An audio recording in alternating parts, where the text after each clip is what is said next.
इस कार्यक्रम के पुण्यार्चक हैं श्री पार्श्वनाथ दिगंबर जैन मंदिर कमेटी, कछार गांव बड़ा, जिला कटनी, मध्य प्रदेश।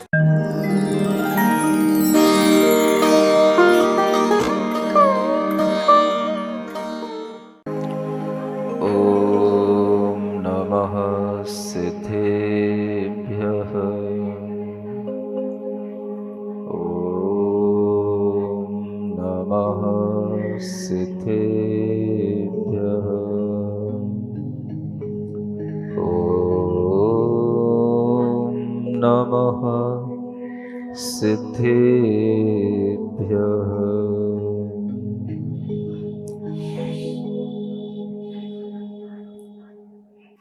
आओ कथा हम तुम्हें प्रभु की सुनाते, श्री रामचंद्र मुनि के गुण गीत गाते। मर्याद निष्ठ पुरुषोत्तम मोक्षगामी, ध्याओ सदा हृदय में बनने अकामी। थे अष्ट में बहुगुणी बलभद्र राम, अत्यंत प्रेमयुत लक्ष्मण भ्रात नाम। सीता सती जनक राज सुता तिनारी, जो शील रूप गुण खानी प्रसिद्ध नारी। देवादिदेव आदिम तीर्थंकर श्री ऋषभनाथ भगवान की, वर्तमान शासन नायक श्री वर्धमान महावीर भगवान की, श्री राम भगवान की, परम पूज्य आचार्य गुरुवर श्री विद्यासागर जी महाराज की,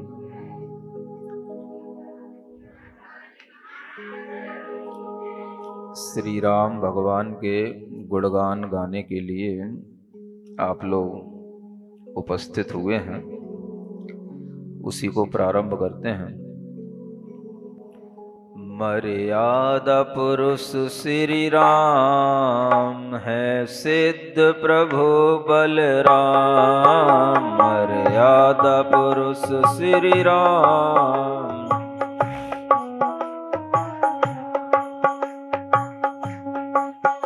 आदर्श बने जन जन के, आदर्श बने वसुधैव कुटुंब थी जिनके, वसुधैव कुटुंब थी जिनके। जो भी ले इनका नाम, बिगड़े बनते सब काम। जो भी ले बिगड़े बनते सब काम। प्रभु श्री राम, प्रभु श्री राम, प्रभु श्री राम, प्रभु श्री राम। मर्यादा पुरुष श्री राम है, सिद्ध प्रभु बलराम। मर्यादा पुरुष श्री राम है, सिद्ध प्रभु बलराम। पितु वचन निभाने खातिर, त्यज के राजा सुख आखिर। पितु वचन निभाने खातिर, तज के राजा सुख। वन वन करते विश्राम, अन्याय अनीति न काम। वन वन करते अन्याय अनीति न काम। प्रभु श्री राम, प्रभु श्री राम, प्रभु श्री राम, प्रभु श्री राम। मर्यादा पुरुष श्री राम है सिद्ध प्रभु बलराम। मर्यादा पुरुष श्री राम।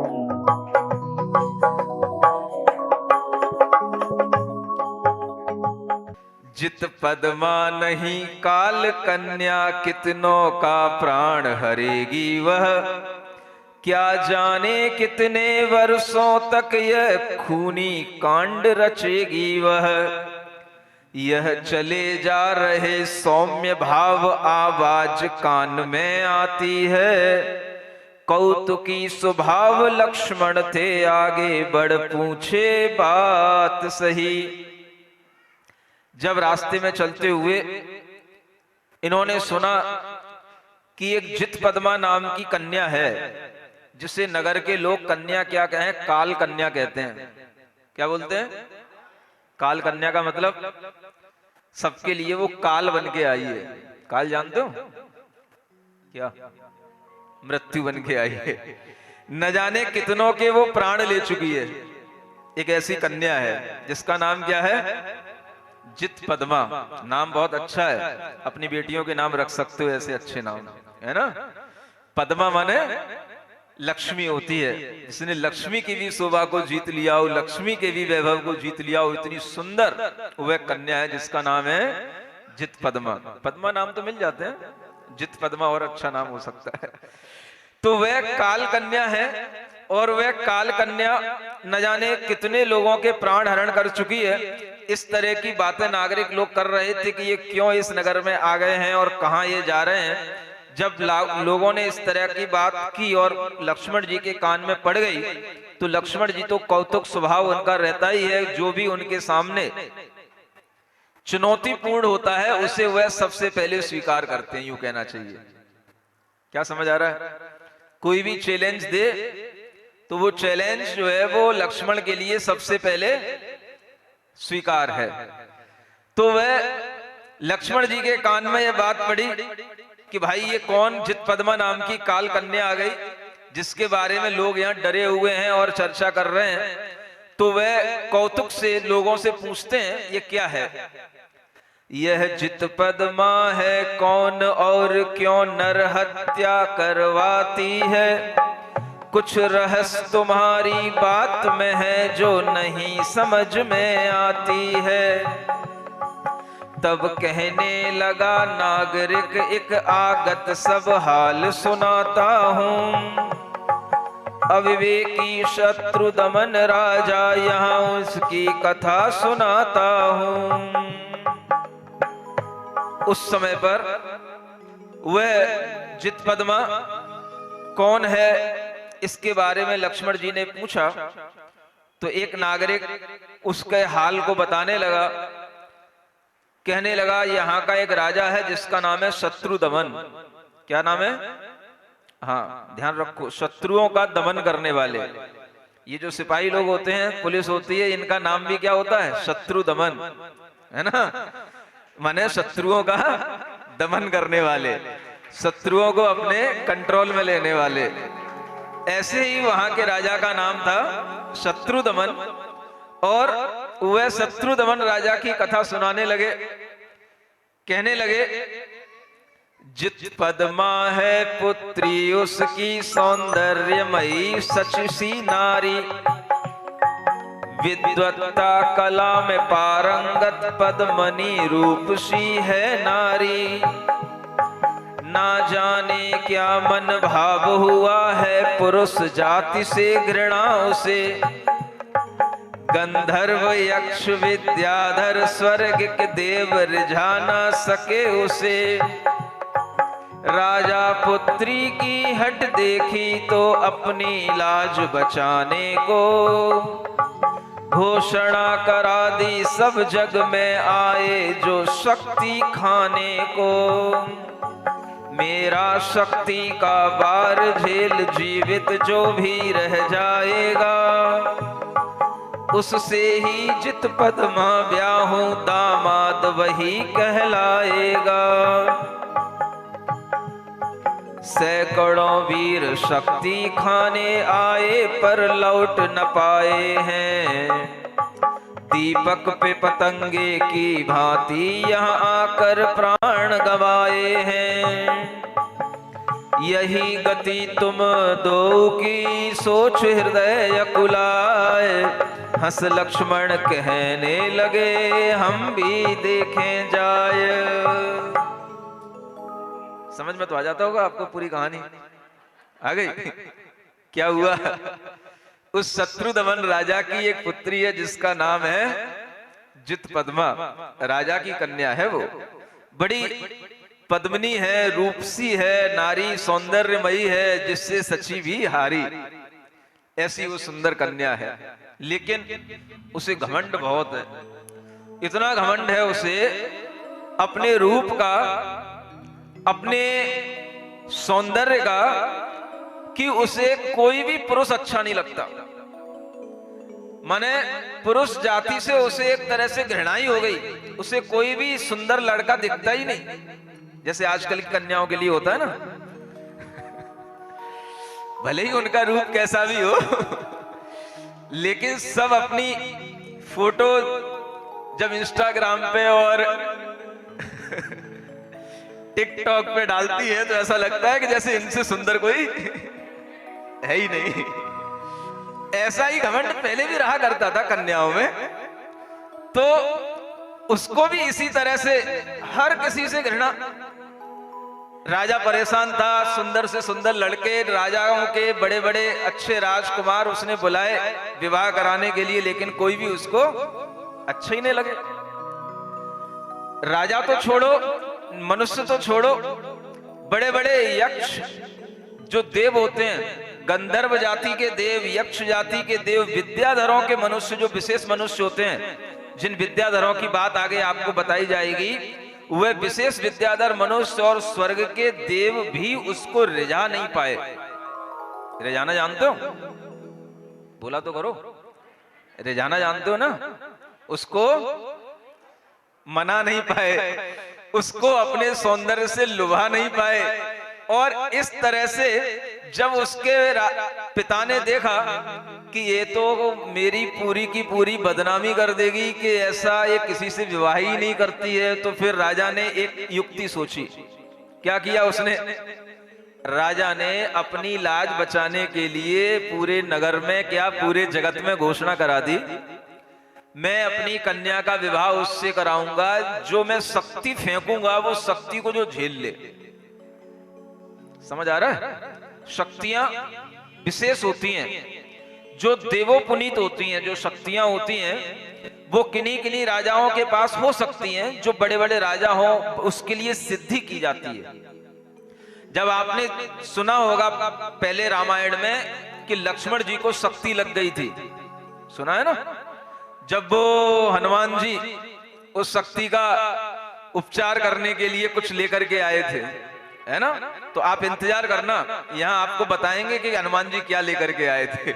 अभी तक जो आपने सुना होगा वो कुछ और सुना होगा, जैन रामायण में कुछ और है। तो आपको सुनना है, तरह तरह से जो हमारे अंदर ज्ञान की वृद्धि होगी उससे आपको पता पड़ेगा कि हाँ ऐसा भी होता है, ऐसा भी हुआ है।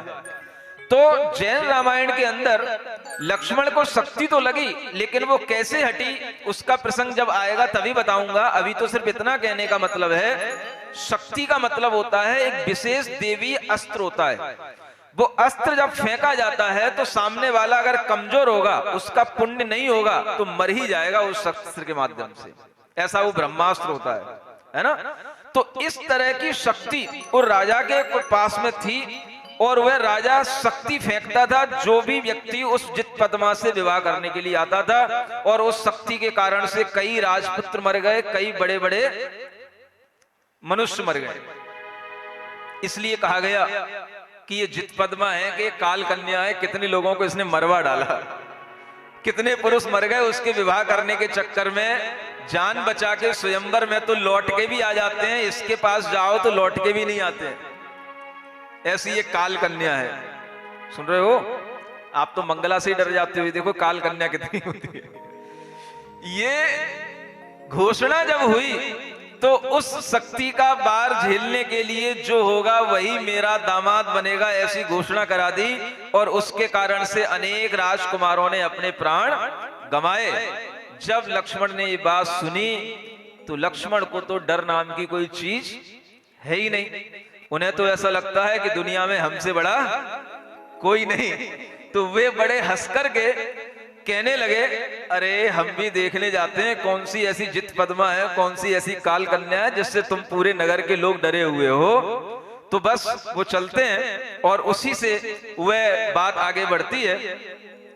हम भी देखें जाए कि कैसी है वह राज दुलारी, जो निज मान बचावन कारण करती हत्या भारी। लेकर आज्ञा बड़े भाई की पृथ्वी को कंपाते, नारायण अवतारी चलकर राजद्वार पर आते। चोट डंके पर मारा जी रही देख प्रजा सारी, द्वार का प्रहरी आया कर प्रणाम लक्ष्मण जी को राज समीप पहुंचाया। मतवाले हाथी सदृश आता देखा वीर, राजा मन हर्षित भये आज मिटेगी पीर। पहुंचे राज दरबार में खड़े धीर गंभीर, राजा पूछे चाव से आए कहां से वीर। जब राज दरबार में लक्ष्मण जी पहुंच गए और गए तो देखो हर काम में वो जाते तो हैं लेकिन अपने बड़े भाई की आज्ञा लेकर के जाते हैं। उन्हें भी पता है कि बड़े भाई आज्ञा दे भी देते हैं। और वह बड़े भाई की आज्ञा लेकर के जब निकले, राज दरबार में पहुंचने के बाद में उनसे पूछा, राजा ने ही ये वीर पुरुष कहां से आया है, बड़े चाव से पूछा। तो वो अपना परिचय कभी लक्ष्मण और राम के रूप में नहीं देते। जब भी, जैसे कल भी आपको बताया था, उन्होंने जब नर्तकी का भेष बना लिया था और उससे पहले भी उन्होंने जो राजा को अपना परिचय दिया था, तो वह भरत राजा का राज्य चल रहा है। वो क्या सबको बताते हैं, राज्य किसका है, भरत ही यहाँ के राजा है इस पृथ्वी के।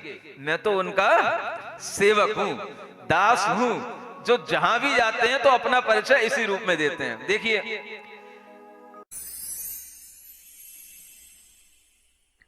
सिरिजिणवाणी जग कल्याणी, जग जन मदतम मोहरी। जनमण हारी गढ़हर हारी, जम जरा भव रोग हरी। तिथ्य राणम दिव्य झुणिम जो पड़ई सुणई मय्ये धारई। राणम सौख मणंतम धर्य, सासद मोक्ष पदम पावई। सासद मोक्ष पदम पावई।